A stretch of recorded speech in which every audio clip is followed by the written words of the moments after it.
Introducción. Pablo Richard. Raúl Vidales. El libro que aquí presentamos es un libro importante pero difícil. Queremos con esta introducción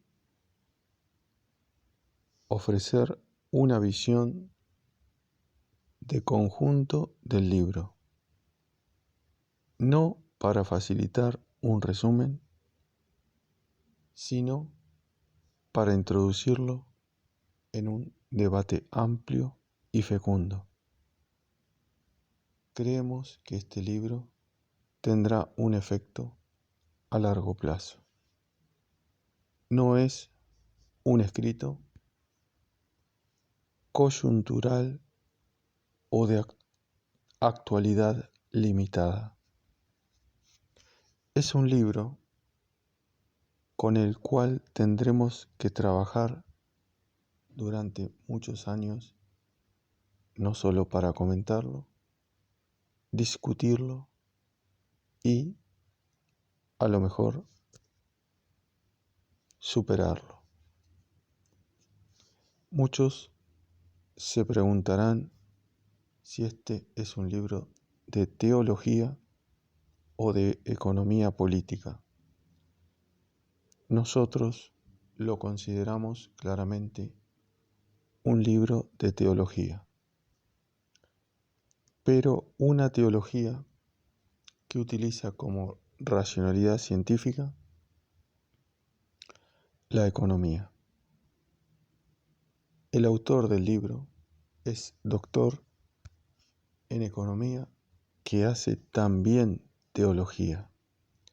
Uno de los aportes significativos de este libro es ese encuentro entre economía política y teología. Es corriente el hecho que los teólogos utilicen como mediación científica el análisis sociológico, pero es muy original y casi único el ver a un economista hacer teología o a un teólogo emplear la mediación científica de la economía.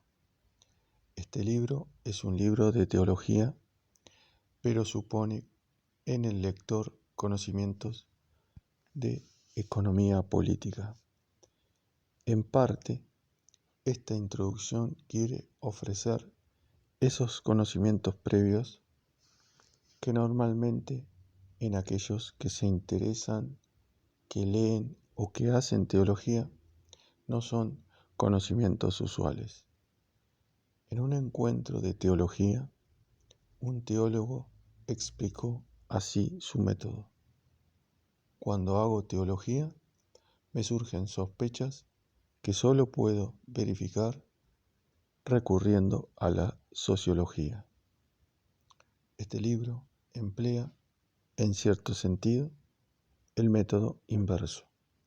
El autor cultiva la economía política y reflexiona sobre la economía.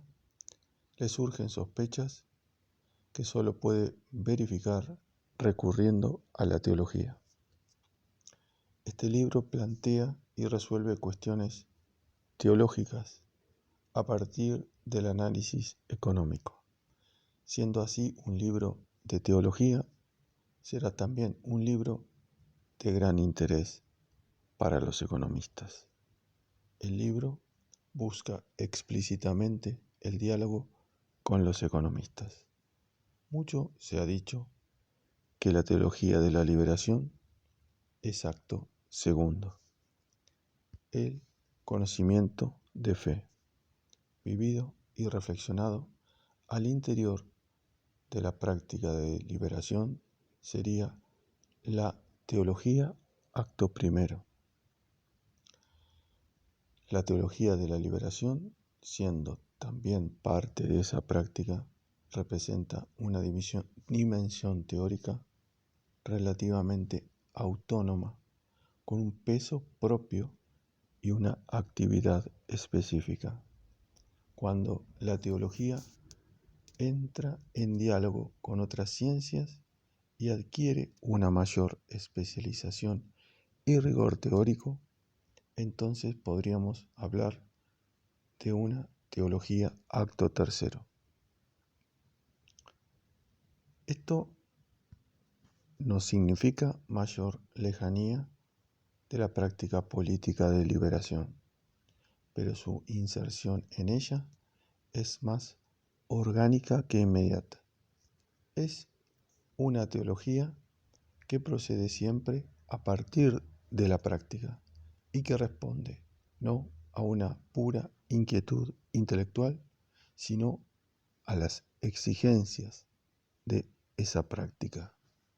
Pero esta teología, como acto tercero, siendo siempre teología de la liberación, se articula con otras ciencias como la historia, la lingüística, conocimientos de lenguas, la sociología y la economía. Esto no quiere decir que la teología se vuelva académica o propiedad privada de ciertos intelectuales ilustrados. La teología sigue ligada orgánicamente a la práctica y a la base, pero ahora solamente respondiendo a mayores exigencias teóricas que son ciertamente necesarias. Se trata de una profundización teórica al interior de la misma práctica de liberación, donde los creyentes buscan vivir, comunicar, expresar, celebrar y reflexionar su fe, esperanza y caridad. Este libro se ubica claramente en esta teología acto tercero, lo que significa para el lector una mayor constancia y disciplina en el compromiso teórico militante y a su vez una mayor intensidad en la inteligencia de la fe, en la constancia de la esperanza y en la seriedad del amor. Estructura global de la obra. El libro está dividido en 3 partes principales. La primera trata del análisis del fetichismo en Marx y otras corrientes sociales. La segunda trata sobre la vida y la muerte en el mensaje cristiano. La tercera versa sobre el mismo tema, pero ahora en el pensamiento católico actual, en la doctrina social católica, en el pensamiento anti-utópico y en la teología de la liberación. Una lectura superficial no descubre fácilmente el nexo entre la primera parte y las dos siguientes. Aparentemente, la primera es pura economía política y las dos restantes pura teología. Lectores con interés teológico podrían estar tentados de saltarse la primera parte sobre el fetichismo. Desde un punto de vista pedagógico, no sería errado profundizar en la primera parte del libro después de haber asimilado las dos últimas. Pero desde un punto de vista lógico, el libro debe ser estudiado en su secuencia actual para facilitar la comprensión de la estructura global del libro. Trataremos aquí de sintetizar las líneas gruesas de su desarrollo y la relación interna existente entre cada una de sus partes. Lo haremos en lo posible con las mismas palabras del autor, sin hacer referencia exacta a textos determinados. El tema central del libro es el tema de la vida. El libro contiene fundamentalmente una teología de la vida. Esta opción por la vida, que anima y da contenido a todo el libro, está en oposición antagónica a un sistema de muerte. Se afirma la vida en lucha contra las armas ideológicas de la muerte. El antagonismo muerte-vida nos da la estructura íntima y fundamental del libro. Este antagonismo adquiere sentido, sin embargo, cuando se trata de la vida o de la muerte del hombre como cuerpo animado espiritualmente. La corporeidad es así un concepto clave de esta teología de la vida. No se trata solamente de la corporeidad del individuo, sino de la corporeidad del sujeto en comunidad. La comunidad tiene siempre una base y una dimensión corporal. Se trata del nexo corporal entre los hombres y de los hombres con la naturaleza. Toda relación entre los hombres tiene necesariamente esta base corpórea y material. Allí se juega toda la dimensión ética y espiritual del hombre en términos de muerte o vida, muerte o resurrección.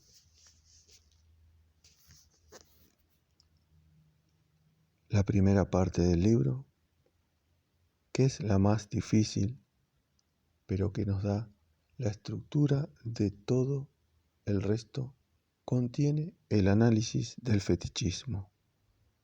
El autor distingue entre las instituciones materiales que organizan la sociedad moderna y el espíritu de esas instituciones. La economía política realiza la anatomía de las instituciones y la teoría del fetichismo analiza la espiritualidad institucionalizada en la sociedad moderna. El fetiche es el espíritu de las instituciones. El análisis del fetichismo no es el análisis de estas instituciones, sino el análisis del espíritu con que estas instituciones son percibidas y vividas. Este espíritu es tan importante como las instituciones. Si alguien viola este espíritu, puede respetar todas las leyes e instituciones del sistema, y el sistema lo condena a muerte. Por el contrario, si alguien se somete a este espíritu, puede vivir a pesar de conculcar todas las leyes y destruir todas las instituciones. Ahora bien, el fetiche, como espíritu de las instituciones, no surge de la nada ni cae del cielo, sino que existe ligado a una determinada organización social. El autor habla de división social del trabajo y coordinación de la división social del trabajo. Existe así una determinada coordinación del nexo corporal entre los hombres, donde las relaciones sociales entre ellos aparecen como relaciones materiales, es decir, como reglas naturales y necesarias. Por el contrario, la relación material entre las cosas es vivida como una relación social entre sujetos vivos. Los hombres se transforman en cosas y las cosas en sujetos animados. Ya no es el hombre el sujeto que decide, sino que son las mercancías, el dinero, el capital, los cuales, transformados en sujetos sociales, deciden sobre la vida y la muerte de todos los hombres. Los objetos adquieren vida y subjetividad, que es la vida y subjetividad de los hombres proyectada en los objetos. El capital vive como señor de la historia en la medida que logra incorporar la vida del hombre. Este es el capital que da existencia corporal al fetiche. Por lo tanto, el espíritu de vida o muerte en una sociedad no puede ser analizado como un problema subjetivo o casual, ligado a la buena o mala voluntad de las personas, sino que es el problema de una determinada espiritualidad institucionalizada en una determinada organización material de la relación entre los hombres. Más adelante, una introducción a la teoría del fetichismo. Por ahora basta con lo dicho para captar la relación de esta primera parte con lo que se dice sobre la muerte y la vida en el pensamiento cristiano en las partes siguientes del libro. Desde ya captamos que la orientación del hombre hacia la muerte o hacia la vida es un problema espiritual ligado a la organización material del nexo corporal entre los hombres. 1. Una pregunta histórica. La década de los 70 ha sido una de las más sangrientas en la historia de nuestro continente. La movilización generalizada de amplios contingentes populares enfrentó a gobiernos represivos. Paradójicamente, estos gobiernos reiteradamente se han autoidentificado como religiosos y cristianos. ¿Cómo entender esta paradoja histórica? Gobiernos que se autocalifican como cristianos masacran al pueblo explotado, que es también en su mayoría cristiano. Y lo más enigmático es que los delitos flagrantes del pueblo son el reclamo del trabajo, del pan, de la salud, del techo, de la educación. Precisamente los contenidos básicos de su tradición religiosa que se identifica con las necesidades fundamentales de los hombres. Más todavía,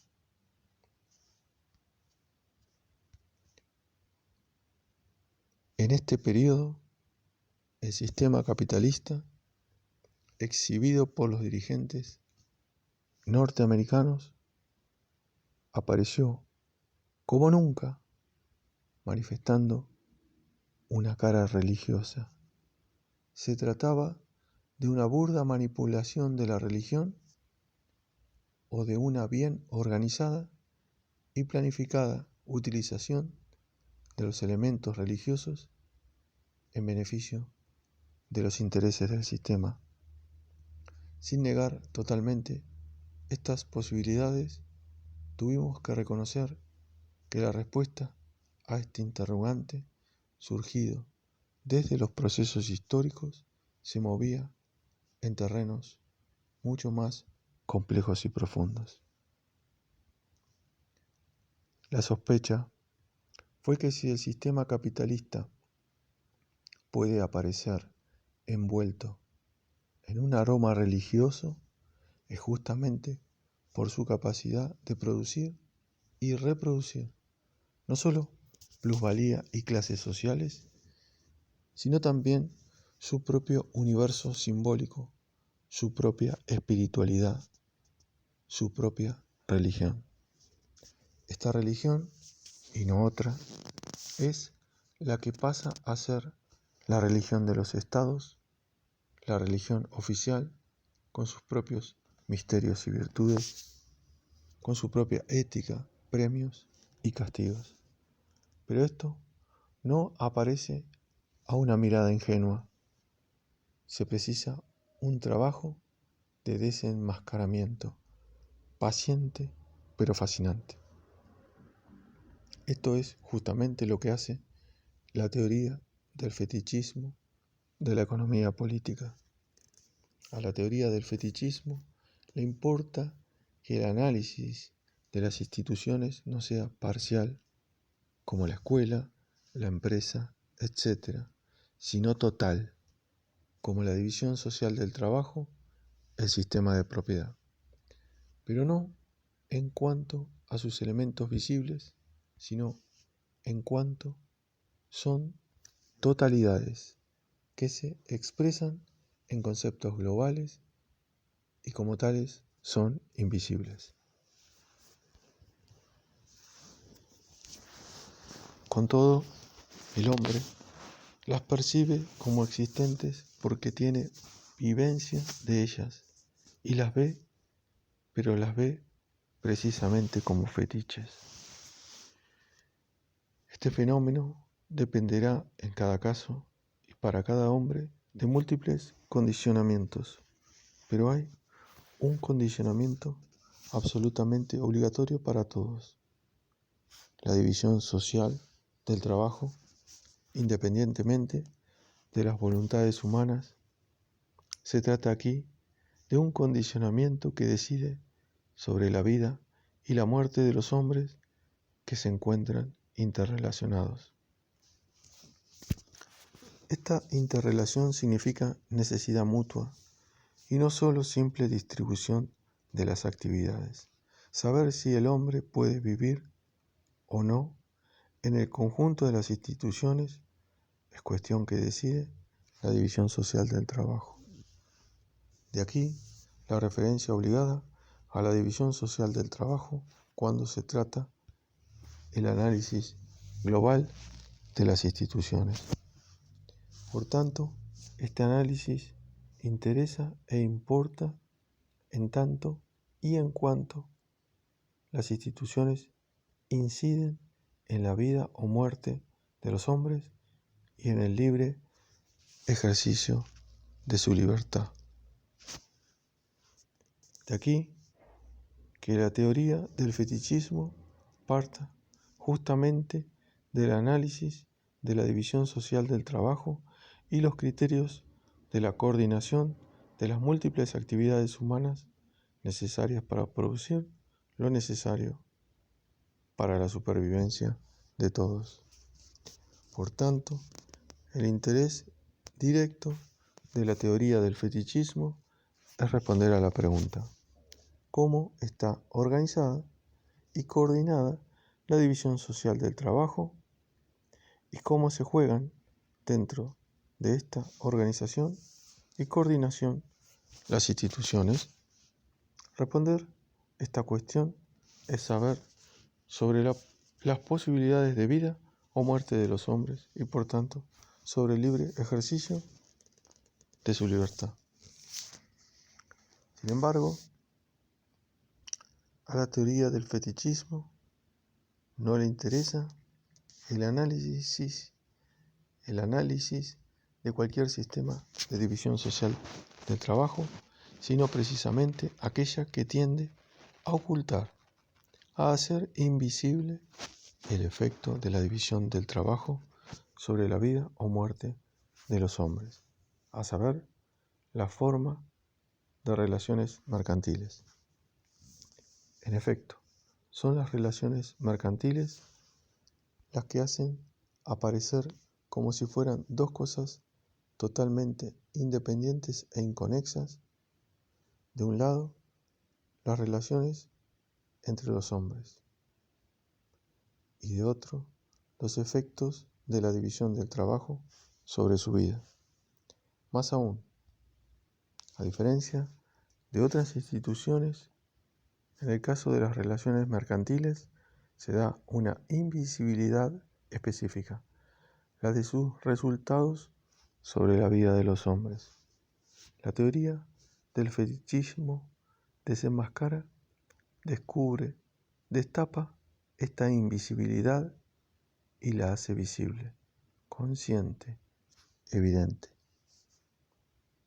La teoría del fetichismo se proyecta sobre las formas de ver, de experimentar, de vivir las relaciones mercantiles. Es en este análisis donde se descubre que, una vez desarrolladas las relaciones mercantiles, las mercancías se transforman en mercancías sujetos, es decir, adquieren las cualidades de personas, adquieren vida. Pero si el hombre no toma conciencia del hecho de que esta aparente vida de las mercancías no es sino su propia vida proyectada en ellas, llega a perder el libre ejercicio de su libertad y, al final, su propia vida. Bien, hemos llegado a un punto clave, el eslabón entre la vida real y el mundo religioso es, precisamente, la mercancía vista como persona. 2. El fetichismo. Recién ahora podemos preguntar, ¿qué es entonces el fetiche? Y responder, es la personificación de las mercancías, el dinero y el capital, y la cosificación o mercantilización de las personas. El proceso del fetichismo en el proceso de producción capitalista tiene el siguiente curso: el fetichismo de las mercancías, el fetichismo del dinero, el fetichismo del capital. Pueden ser consideradas bien como etapas históricas de la revolución del capitalismo o también como yuxtaposiciones en la sociedad capitalista actual. A. El fetichismo de las mercancías. El análisis de las relaciones mercantiles revela que todas las relaciones que se pueden dar entre los hombres se dan, de hecho, entre las mercancías. La mercancía es necesariamente un producto que tiene como origen el trabajo humano y que es producido para ser intercambiado y obtener utilidad. Por tanto, el problema del fetichismo de las mercancías surge cuando, sobre la base de la propiedad privada y en el contexto de la división del trabajo, un producto llega a ser medio para conseguir otro mediante el intercambio. A partir de que valores de uso, productos para satisfacer necesidades fundamentales, son comparados entre sí, valor de cambio, surge el carácter caprichoso de los productos que ahora son mercancías y caprichosamente se comportan como tales, es decir, empiezan a desarrollar relaciones sociales entre sí y mientras más avanzan las fuerzas productivas y las relaciones mercantiles, más se desarrollan las relaciones sociales entre las mercancías, hasta que los papeles se invierten y, en lugar de que el productor de mercancías las domine, ocurre exactamente lo contrario. El productor es dominado por las mercancías. Y esto no obedece a un capricho o a un simple efecto casual. No, es la adaptación necesaria a condiciones que el productor de mercancías no puede anticipar. ¿Por qué? Porque el trabajo capitalista es de carácter privado y esto no permite que haya acuerdo previo entre los productores sobre la composición del producto total ni sobre la participación de cada uno en él. Esto significa que en la forma mercantil de producción llega un momento en que se produce una ruptura entre productor y producto de tal manera que este último escapa a cualquier control del productor. Esto no se ve, se siente, se experimenta, se vive. Es el momento en que se producen las relaciones sociales entre las mercancías y las relaciones materiales entre los productores. Todo esto se hace a través de las relaciones mercantiles independientemente de otros fenómenos del proceso económico. Aquí está la raíz del fetichismo. Desde el momento en que las mercancías empiezan a personificarse, el hombre, productor, tiene que supeditarse a ellas para vivir. Aquí radica el siguiente impulso del espíritu religioso del sistema capitalista: la personificación de las mercancías que se interrelacionan lleva a la creación de otro mundo que interviene en este, pero cuya esencia es que reproduce en la fantasía religiosa las relaciones sociales que en el mundo mercantil efectúan las mercancías. Es el mundo politeísta de las mercancías, pero pasará a ser un mundo monoteísta en la medida en que los hombres tomen conciencia de que debajo del conjunto de mercancías y sus movimientos subyace un principio unificador, el trabajo colectivo de la sociedad. Después aparecerá mediatizado por el dinero y el capital. Es aquí donde Marx hace referencia a la presentación de un determinado cristianismo. Se trata de una proyección hacia un más allá, a partir de la cual se interpreta la efectiva arbitrariedad de los movimientos del mercado.